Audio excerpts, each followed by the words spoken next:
Hello, I'm Steve Sokol, the president of the American Council on Germany.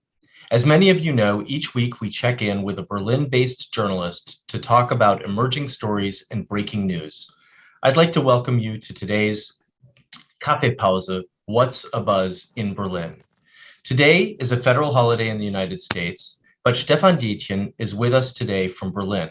He's chief correspondent for Deutschlandradio, and many of our viewers know him because of his voice on Deutschlandradio. He's currently trying to tune in on video, and I'm seeing glimpses of you, Stephan. There you are. Herzlich willkommen. Hi, Stephen. Happy to be with you. And I'm trying to put the whole meeting on one device, hoping that you then are able to see me and to hear me. So we can see you. Does that work now? We can hear you perfectly. This is outstanding. This is outstanding. Well, Stephan, thank you so much for joining us today. And I thought that we could start by talking about the topic that is the Dauerthema for all of us, namely Ukraine. Last week, German Chancellor Olaf Scholz, French President Emmanuel Macron, and Italian Prime Minister Mario Draghi, as well as Romania's President Klaus Iohannis, traveled to Kyiv. And this visit by the heads of the EU's three biggest economies, as well as the Romanian president, carries a huge symbolic weight. But do you think that this visit was a turning point in the EU's relationship with Ukraine? Well, of course, we will see a kind of a turning point at the end of the week on the EU Council and the summit in Brussels, when the EU will, I think, we will see it at the end of the week, will adopt Ukraine and Moldova as a candidate for joining the EU. The visit insofar was a turning point, as we have seen, particularly in the German-Ukrainian relations, month of a highly personal discord and quarrel, particularly between the German leadership, between the Chancellor Olaf Scholz, between his advisors and the Ukrainian leadership, also between the German government and the Ukrainian ambassador, Andrei Melnik, who is very, very prominent, as you know, in the German public sphere as an advocate, as a strong advocate of Ukrainian interests. So that's why I would say, of course, this was a turning point, because we have seen personal relations re-established. There is a working relation now. There is, we have seen an end of these painful demands of the Ukrainian side and the German public media included, me personally included, the demands towards the German government to heal these personal relations because of this, because of course this was extremely harmful to see how these discords damaged the image of Western unity and solidarity.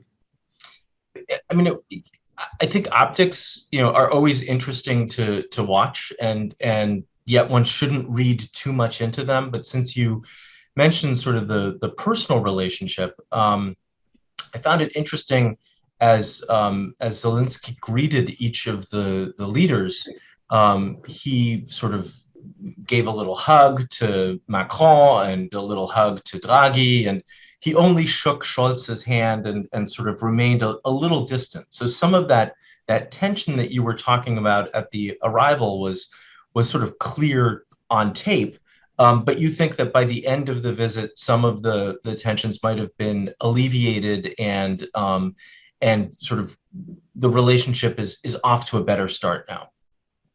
Well, I would, as you emphasize, some of these tensions might be gone by now, but it's only some. And I think what you saw, this body language, which we saw in the press meeting and the public appearance of the leaders in Kiev, that also I also noticed that, and it was part of my reporting in the German National Public Radio and Deutschlandfunk. And I think there were two phases. There were months in which these tensions where on a very personal level, when the Ukrainian side attacked Germany for not delivering enough weapons, when they attacked the German federal president Steinmeier and the Social Democrats for being stuck in a, as the Ambassador Melnik phrased it, in a spider web of relations, of dark relations to Moscow. The German leadership took that very, very personal. There was a mix of indignation and disappointment, and also that prevented Scholz from visiting. He explicitly said in a TV interview, you, Stephen, will remember, that he doesn't travel to Ukraine because they disinvited the German federal president. And on other levels, when you have been talking to Chancellor Scholz, I traveled with him when I had a lot of chances to speak to his advisors. It was very clear how personal they took it. The German government refused and still refuses to talk on top level to the Ukrainian ambassador Melnik. I mean, he's really out of touch with the German government, which is strange. I mean, officially they would explain it by saying, well, the German chancellor, the president, the foreign minister, they don't speak to ambassadors, with a few exceptions, which of course they admit. For example, the Israeli ambassador always traditionally has a direct contact, is in direct contact with the chancellors. The American ambassadors, of course, they talk directly to the top ranks of the German government. And in this situation, of course, there would be many reasons to talk directly to the Ukrainian ambassadors. They don't do it because they feel insulted. They feel that they are treated in a very unjust way, that the Ukrainian side, and particularly a person like Melnik, doesn't honor the efforts of the German government to do what they can. At the same time, we see a German chancellor now, and that was very clear in the visit in Kiev, who is taking, who finds his position on the European stage. And we shouldn't forget that the EU, the 27, are not united, if not to say divided, in their response to the Ukrainian apply for EU membership. There are strong parts of the EU, like the Austrians, like the Portuguese, who are not against a status of candidacy for Ukraine, but who have objections with regard to the financial burdens a membership or even a candidate status for Ukraine would mean for the EU. And there are objections with regard to the state of democracy in Ukraine. There are many who remind in these days, behind the scenes on the European in the European Council, that a few years ago, the Ukraine was regarded as a corrupt state in the hands of a few oligarchs, and they wonder how much did the war change Ukraine. And taking that into consideration, Scholz is positioning himself in the middle of the European Union. And if you listen carefully to what he said in Kiev, he didn't say Germany does support the Ukrainian application.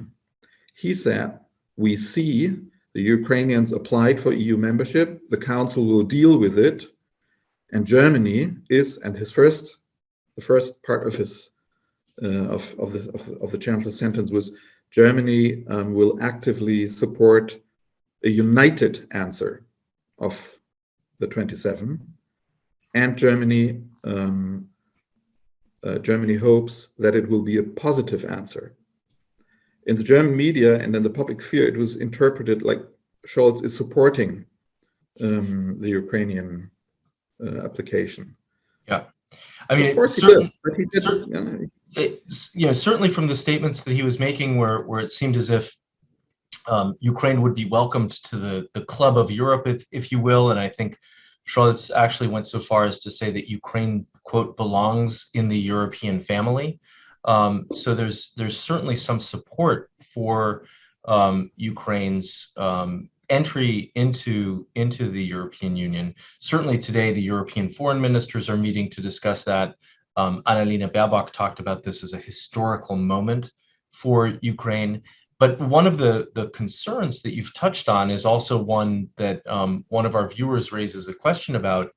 Do you think that Ukraine will sort of jump to the head of the line ahead of the candidates from the Western Balkans, which is one of those contentious points, certainly that the Austrians have brought up and that others have brought up as well? Yeah, and I've been traveling a week ago with the Chancellor on the Western Balkans. He visited 5 countries in 2 days, delivering messages of strong support and hope to the Western Balkan states, waiting for the formal opening of membership talks, some of them waiting for more than 10 years. Mm-hmm. And of course, we have seen, if you look at the Western Balkans, you see the whole complexity of the problems. You have seen the tensions between the Western Balkan states like Kosovo and Serbia. Kosovo waiting for a formal for Serbia to formally acknowledge the statehood of Kosovo. The Serbian president, in his press conference with the Chancellor, saying, "Oh, the Chancellor told me that before we become, because that EU members have to acknowledge mutually their statehood," mm-hmm. which was completely new to me. That's what Vučić mm-hmm. said. Yeah, and we have seen the new tensions between Bulgaria and North Macedonia, whereas before, in the years before, it was France who stopped and vetoed the opening of formal membership negotiations with Northern Macedonia after, under the influence of Merkel's diplomacy, North Macedonia, or former Macedonia, accepted to change the country's name and add North to the name to come to an agreement with Greece. So you see all these complex difficulties, and when one problem like the North Macedonian and Greece quarrel about the name is solved, new problems come up. So that's the complicated situation the European Union is in, and acknowledging that there are good reasons to ask the question: is the European Union ready? Is the Union mm-hmm. capable of taking a member like Ukraine in? So one more question sort of about what we're talking about at the moment, and then I'd like to shift gears a little bit. We were talking a little bit earlier about the Ukrainian ambassador in Berlin, Melnik, and his behavior. And one of our viewers has asked a couple of questions about him and his somewhat sort of undiplomatic communication, whether you think he's actually trying to become a persona non grata in Berlin, or what the rationale for his behavior might be. And our viewer goes on to say, do you think this is a personal agenda that he's following, or is this a sort of directive from Kiev to behave in this manner?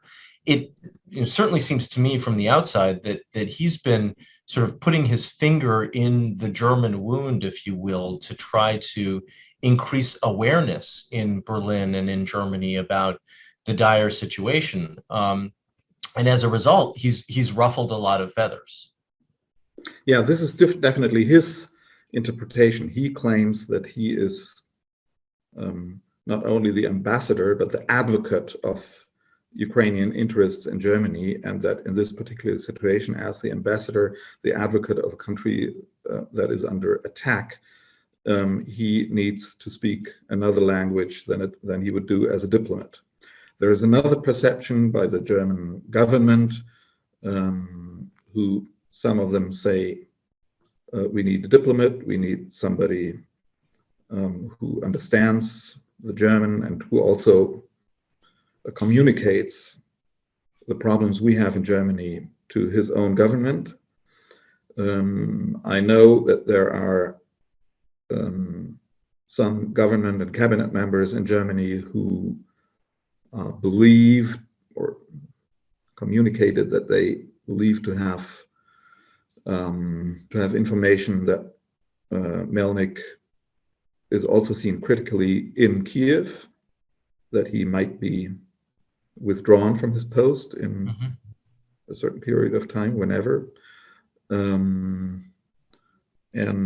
Just as we are speaking in a German-American council, I just would like to remind that he is not the first ambassador who is claiming that he doesn't act as a diplomat. There was an American ambassador, Richard Grinnell, who also in his first Deutschlandfunk interview said, "I'm not a diplomat, and don't expect me to act like a diplomat." Yeah, no, that's true. That's true. He's not the first, but he is certainly creating some of the same ripples that that Rick Grinnell created when he was in Berlin in terms of the atmospherics. In terms of other sort of atmospherics and optics, I want to come back to the trip last week by Scholz, Macron, Draghi, and kind of the optics of it, because what was missing for me was Poland. I would have thought that if there was really going to be a demonstration of European unity, that Poland would have had to be included as well, given that it is on the front line of the fallout of the war in Ukraine, certainly receiving massive numbers of refugees. Can you talk a little bit about why Poland was conspicuous through its absence? Well, of course, the story goes back to the infamous trip of the presidents, in which Steinmeier, the German president, was disinvited by Zelensky. And this trip was organized by Duda, by the Polish presidency. And the explanation of the German presidency was, well, the Poles they wanted to organize it. They wanted to be in the diplomatic lead, and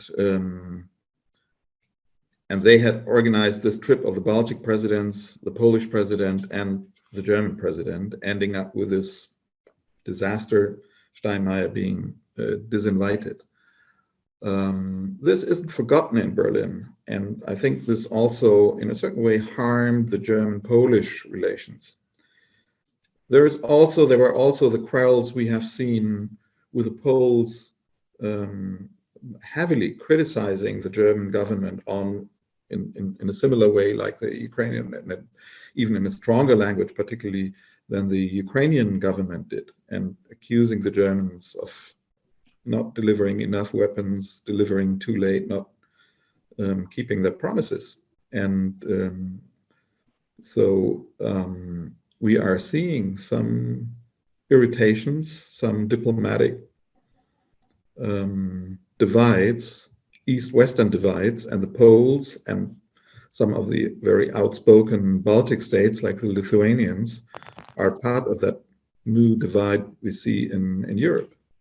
And I mean, in the end, it was announced as a trip of the French and of Macron, Draghi, and Scholz.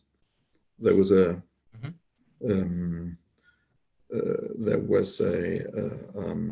narrative saying it's the founding members of the European Union who express a particular solidarity of the Union. And then in the end, only in the end, we saw that they had also invited the Romanian president, Iohannis, to join the group. So that shouldn't be forgotten. He was the representative of the Eastern European states, and the Romanian, French, and Romanian-German relations are better in these days. We see the Germans taking part in the air policing with the Romanian Air Force.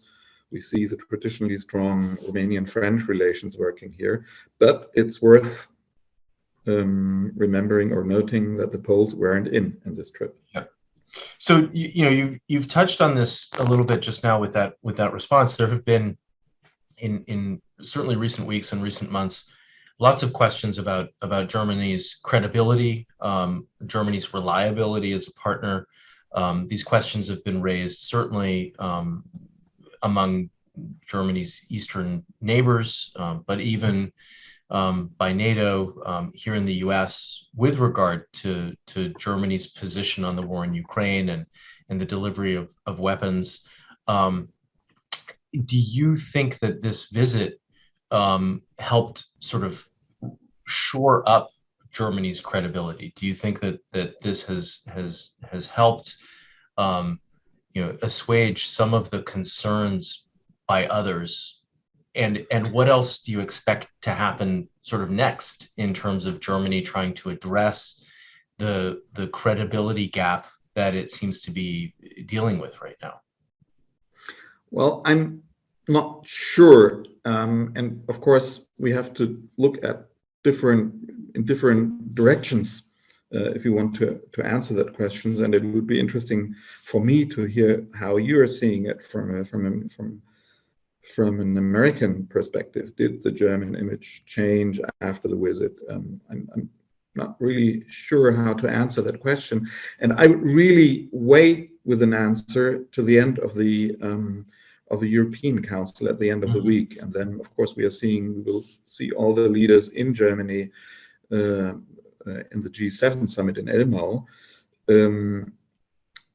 I think there is a fair chance that the image of Germany will change after the summit if the story of the summit is the 27 agreed. They found an agreement, and Germany and Scholz, in the tradition of Angela Merkel, was the one who brokered the deal, taking a centrist position in the EU, not taking in a disputed question the side of Ukraine, not being the advocate of the Ukrainian interests. If that helped in the end to bring the EU together, then it will be a diplomatic success for Scholz. Mm-hmm. But I would say he needs that story. Mm-hmm. I mean, I couldn't agree with you more. I think there needs to be some real sort of sign of success, some real demonstrated success, and that would be, of course, pushing through Ukraine's candidacy as an EU member. I think that also sends a strong signal to Moscow, and particularly if Scholz is seen as being behind that push, that would be effective for him in terms of how Germany is seen, how his leadership is seen abroad. Well, but he needs to be seen behind the Ukrainian push. Yeah. But at the same time, to be the one who convinces, who facilitates the hesitating members of the EU, and that would be mainly like the Austrians, the Austrians who act as the advocates of the Western Balkan states. Yeah. So that's why it was important that Scholz visited the Western Balkan states. That he said, "I know about their interests," and then he also would also need to deal somehow with those who feel that there might be an unbearable financial burden for the EU. And that, of course, would be some of the southern states who are the recipients of EU aid now, and who fear that a state like Ukraine might be taking too much money from the EU they get at the moment. Mm-hmm. Mm-hmm. Yeah, I mean, it comes back to sort of the ongoing debate that Europe has dealt with, or that the European project has dealt with, of widening versus deepening in a very different context. And I think the concerns that some of the newer member states, some of the poorer member states have about the burden of bringing Ukraine on is great. Yeah. As you talked about, many of the questions have not been solved about how reliable Ukraine is as a democracy, right? The issues around corruption still exist.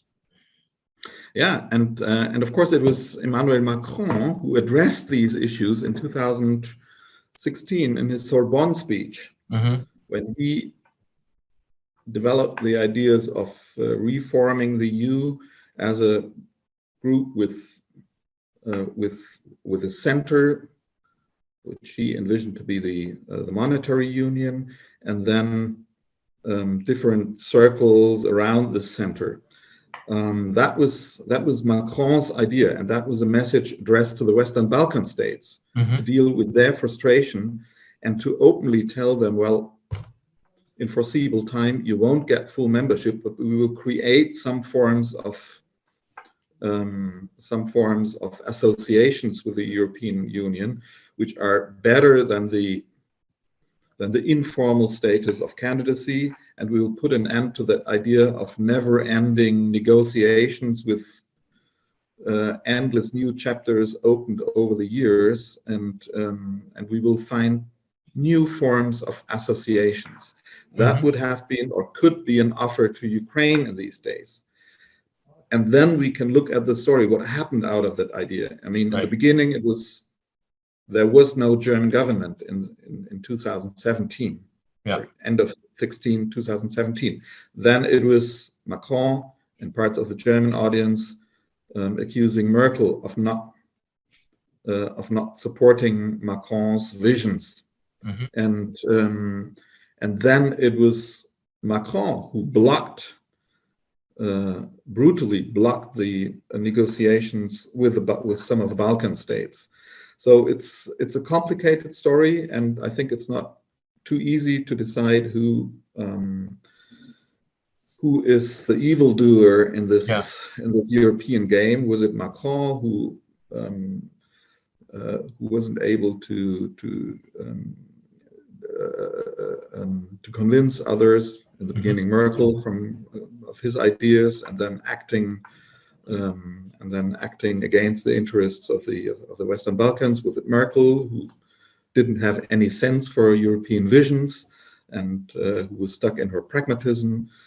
It's a complicated story, but here we are in the end, again asking the question, is the EU ready, and what kind of reforms do we need? What kind of reforms on the side of applicants like Ukraine, like Moldova, like the Balkans, and what kind of reforms in the EU do we need? And I mean, added to that, this is all happening against the backdrop of the war, right? Where I think that one would be having a very different discussion if there was not a war going on that has called even more into question than just the future of Ukraine. Right? Absolutely, There's more at stake than just the future of Ukraine, and I think that's one of the catalysts for having this discussion at this time. Related to that, one of our viewers is curious to know how German public opinion might have changed in its view of Russia. The viewer asks whether there's been a tangible shift in the German public's perception of Russia, whether it's just been a mild shift or whether it's been really a significant shift. We hear a lot about the Russlandversteher or Russia sympathizers in Germany. How is Moscow perceived at the moment? Yeah, there's no doubt that there is a major shift in the perception of Russia in the German general public sphere. That's for sure. As a journalist, I can tell you that it was to my own surprise in the years after the invasion of the Crimea in 2014 that I realized how divisive the issue is in the German public sphere. Even before the refugee and migration crisis of 2015, we as the public radio have seen in our audience responses and mails and interactions with our audience how divisive the issue was, and it was also one of the issues that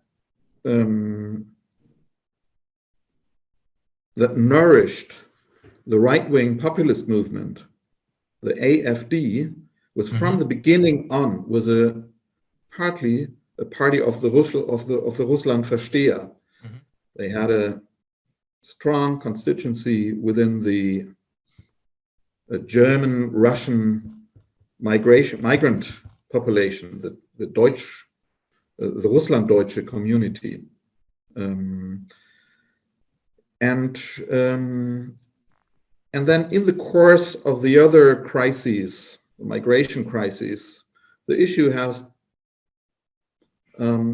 been that strong for some years, but now it's back, and we see that those who acted as the pro-Russian or the Russlandversteher group in Germany are really weakened. We just this weekend we saw a convention of the AfD, of the right-wing populist party, dismantling themselves on the open stage. And one of the issues that splits this party that is the Russia issue. So in the moment, it's really it's a strike against the pro-Russian actors in the public sphere, which we have seen in the populist movement, and which of course we have seen in the social democratic mainstream. So let's switch gears a little bit and talk about energy. Stephan, I feel like when if one starts talking about Ukraine, one inevitably has to talk about energy, and there have been a couple of news headlines related to energy and energy consumption recently. Germany has a federal network agency which serves as the government's or the German regulatory office for electricity, gas, telecommunication, posts, and railways. It's called the Bundesnetzagentur. And they indicated that Germany's gas supply is angespannt or tense. There's some real concern about the current energy storage that Germany has. The facilities are at about 57%. That's fine for now, but particularly as we look to the fall and the winter, there's real concern about how much gas Germany will have. And so there's a huge desire to increase storage by the time winter hits. Robert Habeck and representatives from the Bundesnetzagentur were calling for energy savings. He has not ruled out introducing regulations regarding energy use.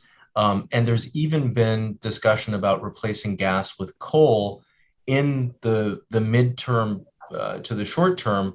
And I guess the question I have for you is how does this sit with the Greens in government, who have been in favor of reducing fossil fuel use, and yet there's now a discussion about using coal instead of gas to try to get through this difficult period?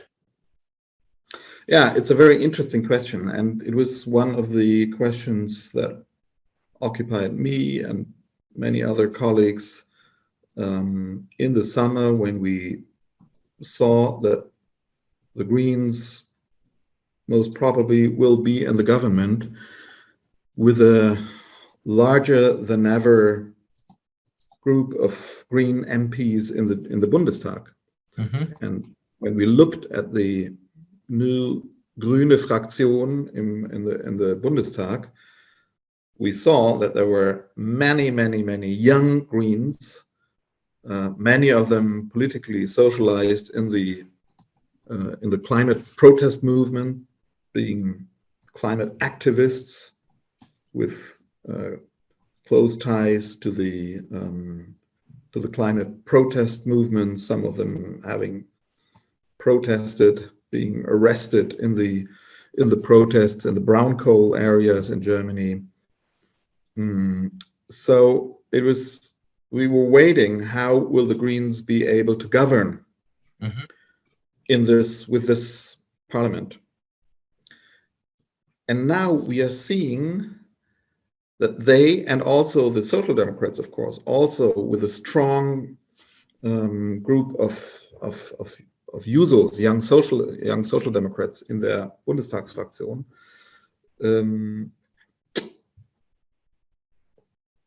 we practically don't see any protest in the party.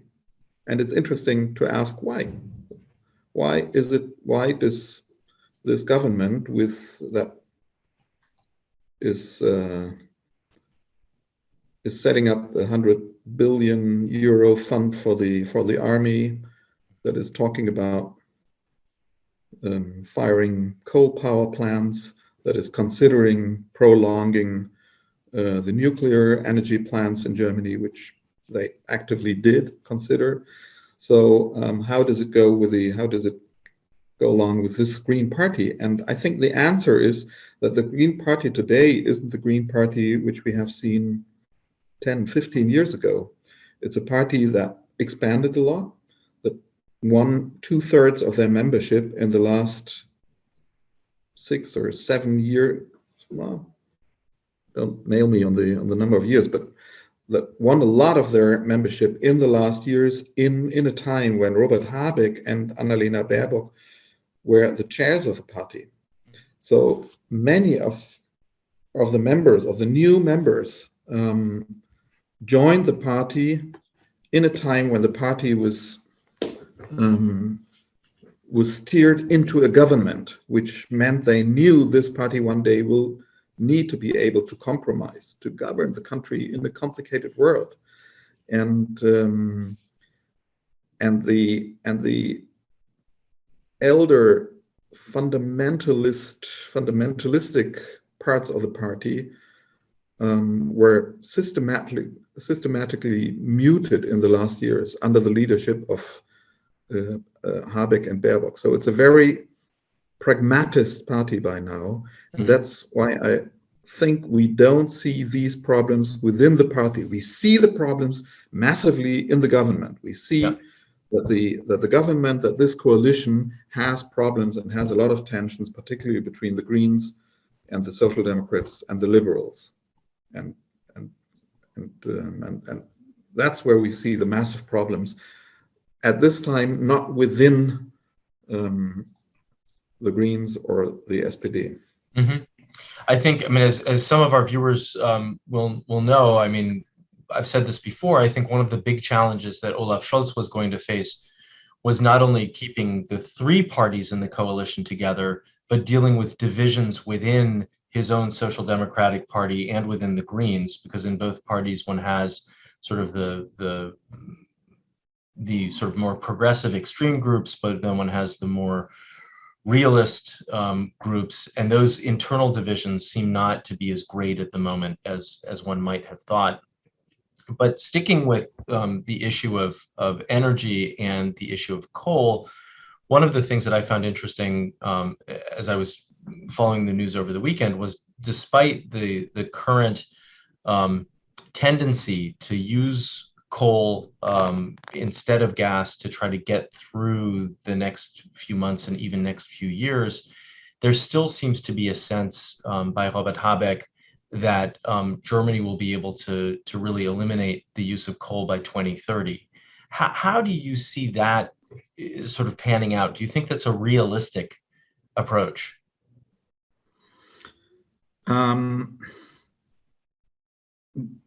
At least I don't see it happen. I think it's not realistic. It's just too difficult, seeing the dependency of the German industry, of private households.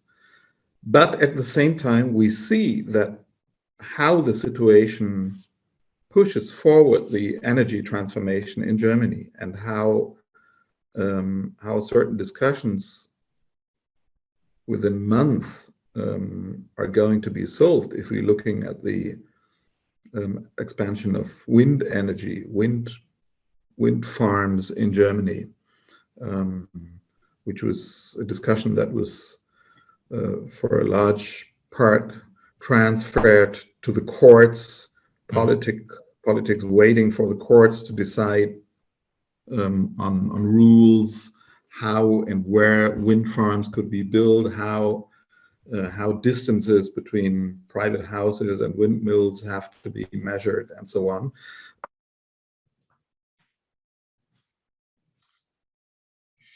Stephan, you just froze.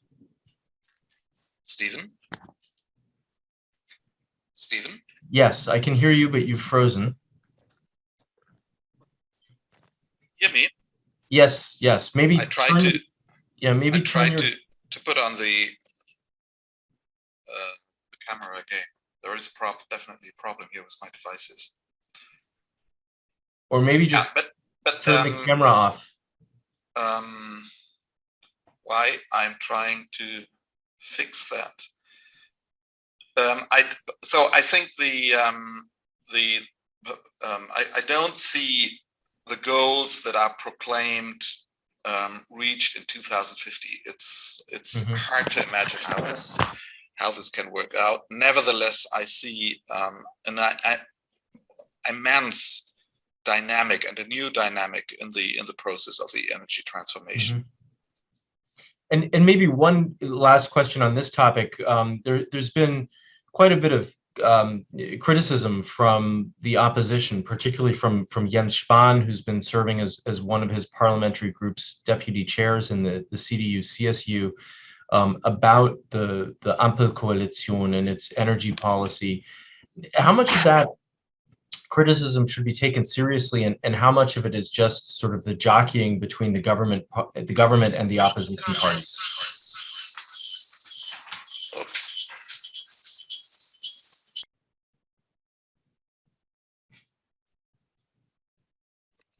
Do you see me now? Yes. Yes. Can we speak that way? Okay. So here I'm back.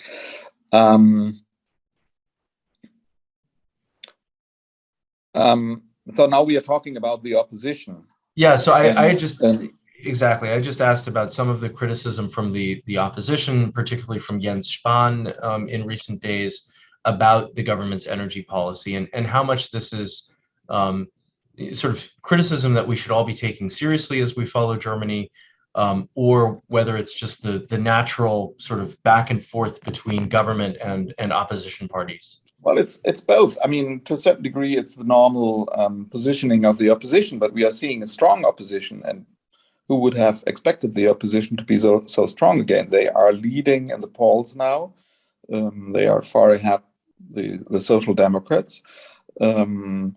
The Christian Democratic Union is, for the moment, united behind their new leader Friedrich Merz, and that wasn't granted. Seeing the deep divide in this party, but in the situation, and given the obvious problems of the government, it was easy for the opposition to criticize the government, and we saw some, and Friedrich Merz, who is known to be a strong speaker, who can be a strong speaker, who wasn't in the rally when he had to speak, when he was running for the chair of his own party. Yeah. He failed because of wrong speeches he held in the party conventions. But in the parliamentary arena, he is a strong speaker. We have seen him attacking the government strongly, and that's uniting the Christian Democratic Union, the Christian Democratic opposition behind its leadership. And of course, we have to take it serious because they are strong. They might be leading the next government. Yeah.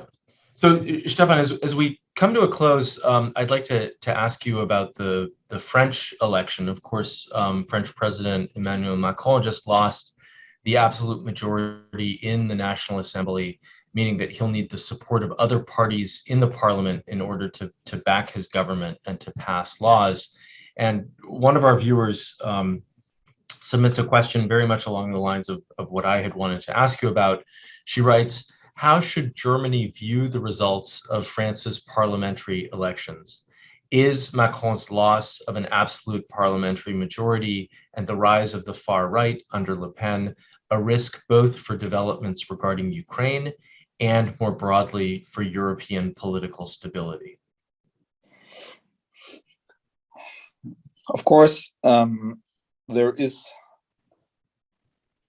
the relief in Germany, and the question: what happens if Le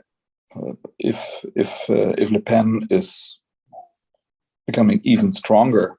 And in the presidential election, of course, when people discussed the possibility of Marine Le Pen becoming the next French president, it was a catastrophic scenario. It was a doomsday scenario. So I think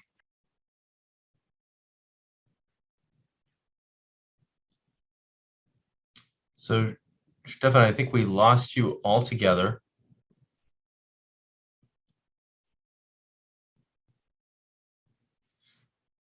We'll give it just a moment to see if he dials back in.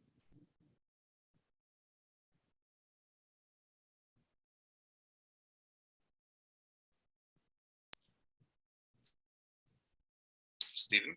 Yes, I can hear you, but I can't see you. But that's okay. We should speak about German. No, I think it's not an internet problem. It's a problem with my devices here. So there is the general relief about the French situation, Mm-hmm. and there is still a certain reluctancy also in the new German government vis-à-vis Emmanuel Macron. Even those who admired him a lot when he became the French president, who saw him as somebody who is a visionary for Europe, they became more and more skeptical about his abilities to unite France behind him and to become the strong leader in Europe. And I remember the last European summit I followed in Brussels. Macron was practically absent.